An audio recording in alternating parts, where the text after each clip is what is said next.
Kabanata 11. Ang mga makapangyarihan.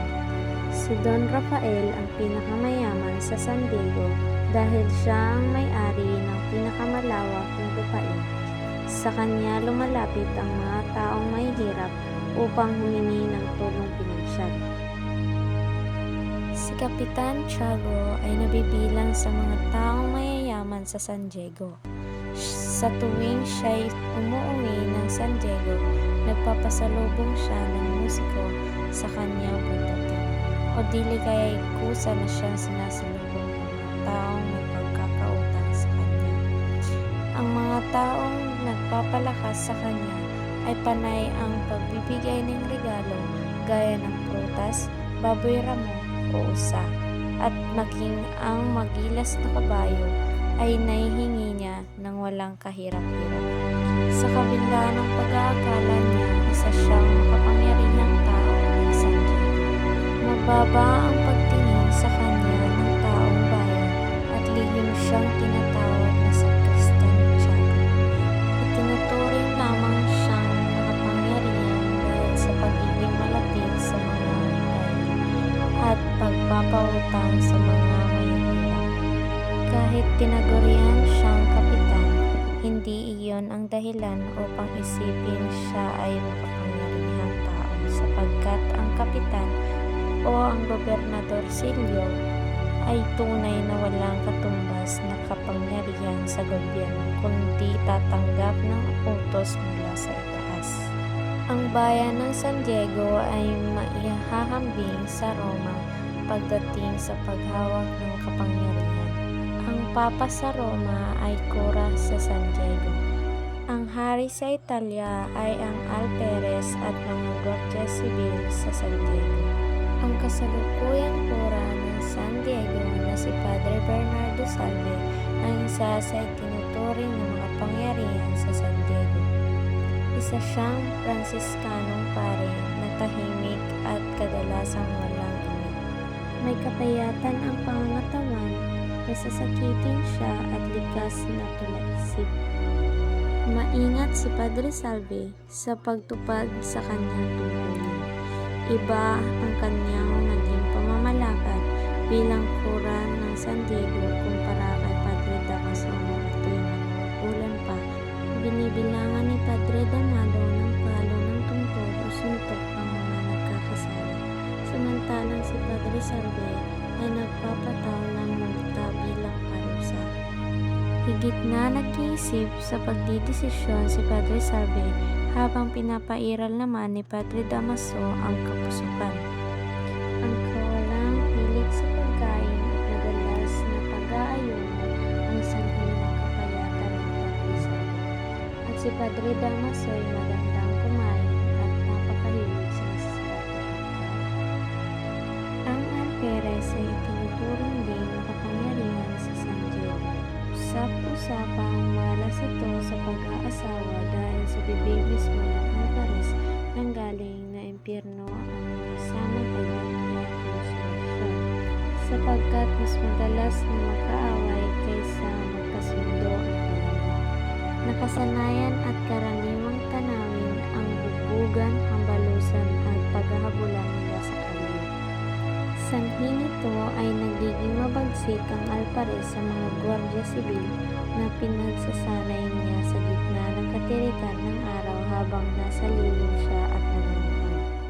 Madalas din ang kanyang pag-iinom at paglalasing na nagiging dahilan upang pagbalingan niya ng init ng ulo ang ibang tao gaya ng paninira niya kay Padre Salve. Kung pupunta kayo sa kura ay mag-iingat kayo, lalo na kung nagpapatimpa na siya ng tsokolate sa kanyang utusan.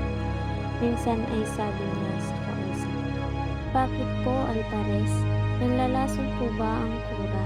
Ng kausap. Kapag nag-utos siya sa utusan na magtimpla ng tsokolate, ito'y nangungulugan na malapot. Ngunit kung ang sasabihin niya ay tsokolate, ang ibig sabihin nito'y malamnam. Kung sa bagay hindi naman kayo nakasisiguro na alipin kayo ng tsokolate ng pagpatingkula. At ginagawa niyang pagkahaba-haba ang sermon sa pulpito. inaantok ang lahat at tila sa labis na inis ay nauunang lumabas ang alperes. Kawawa ang utusan ng pare dahil ito ang tumatanggap ng mangmura at hambalos ng alperes, bukod sa pagpapalinis ito ng kwartel sa buong maghapon at sa bahay nito. Sa kabila nito'y kapwa nagpapakita ng kabaitan sa isa't isa ang alperes at ang kura. Sa tuwing nagkakasalubong, aminoy tunay na magkaibigan at kadalasang nagkakamay at nagyayakapan. Puno ang pagkukunwari ang kanilang mga ngiti. Kabanata 12, Todos los Santos. Ipinagdiriwang ang araw ng mga patay o Todos los Santos sa unang araw ng Nobyembre bilang pag-alala sa mga nilaong mahal sa buhay. Matatagpuan sa kanluran ng San Diego ang sementeryo na nababalutan ng bato at kawayan. Hindi pa sementado ang daan patungo dito kaya't matubig kung tag-ulan at maalikabok kung tag-araw. Malawak ang loob ng sementeryo at isang malaking krus na kahoy ang palatandaan sa pinakagitna ng libingan. Nakasulat ang Ingles sa isang yero na nakapako sa pinakatuktok ng krus. Halos mayupi na ito at hindi mabasa ang nakasulat dahil sa mga nagdaang bagyo. Isang bunton ng bungo at buto ang nasa may paanan ng krus na inilagay ng mga maghuhukay na sepulturero para sa mga bagong pagdilibingan. Maraming mga gumagalang hayop tulad ng manok, bibe, baboy o kalabaw sa loob ng sementeryo. Ngunit binulabog ito ng dalawang lalaki dahil sa nasabing okasyon. Ang isa sa mga lalaki ay panay ang hitit, buga ng sigarilyo, kasabay ang pagdura habang binabantayan ang kasamang naghihukay. Kalilibing pa lang nitong hinuhukay natin, ayon sa sepulturero na panay ang hitit, buga ng sigarilyo. Kaya naman pala ang baho ng amoy, tila may dugo pa ata at buto, kaya't grabe ang sangsang. May buhok pa ng tao, masusuka ako sa amoy, hindi kong matagalan.